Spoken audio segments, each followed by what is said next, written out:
Hi, this is Bill Auero, and I'm here to share briefly my testimony or take two. Hi, this is Bill Auero. Hindi kaya mo na. Keep it rolling. Hi, this is Bill Auero, and I'm here to share briefly my testimony. Hi, this is Bill Auero, and I'm here to share briefly my testimony on Hi, I'm Bill Auero, and I'm here to briefly share my testimony of God's amazing grace sa buhay ko. You know, I spent 19 years in prison. Ako ay 25 years old nung pumasok ako sa bilangguan, and I was convicted for major crimes ranging from murder, restricted murder, and 2 counts robbery hold-up. Yung dalawang robbery hold-up na yun ay dalawang opisina ng Philippine Airlines dito sa Manila, and that was in 1970 and 1971 consecutive. That was in 1970 and 1971. So I entered prison at the age of 25, convicted for 4 major crimes, and I had a total sentence of 12 years to 37 years. And then during my first few months in prison, I lost my wife.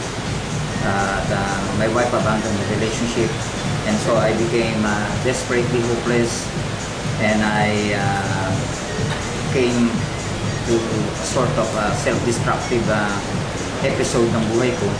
I became an escape artist in Davao Penal Colony from 1973, late 1973 up to early 1977. I was classified as an incorrigible or a person beyond reform. I was classified as a notorious prison gang leader and also as an escape artist. But then came the greatest turning point ng buhay ko. I met a missionary woman who handed me a pocket-sized Gideon New Testament Bible. At siguro paglipas ng isang buwan ay na-encounter ko talagang basahin itong Bible na ito. And then I encountered Matthew 11:28, and the Lord is speaking in this verse. At sinabi ng Panginoon, lumapit kayo sa akin, kayong lahat na nabibigatan at lupasanin, at kayo lahat ng pagpapahinga. And that night, I found myself na nakaluhod. It was surprising para sa isang katulad ko na tumigas na ang puso at naging so bitter with life. Ay very surprising yung luluhod ako, and then I would talk, you know, straight from my heart sa Panginoon. At sinabi ko sa Kanya na patawarin niya ako. At it was a long tearful night. Unti-unti ay the Lord binigyan niya ng mabilis na flashback. On the screen of my mind, I saw my life nung ako'y bata pa. I was religious, but I was not really a righteous person. Marami po akong nagawang kasalanan na it really led me to a life of crime. At marami akong mga brushes with death. Marami akong life and death experiences.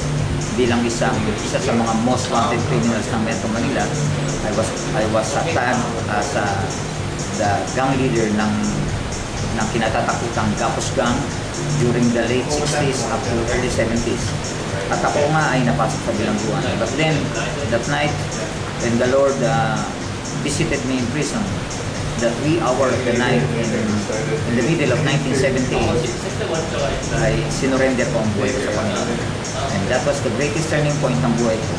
And the next part of this testimony ay marinig niyo kung paano naging kabuti ng Panginoon sa aking buhay.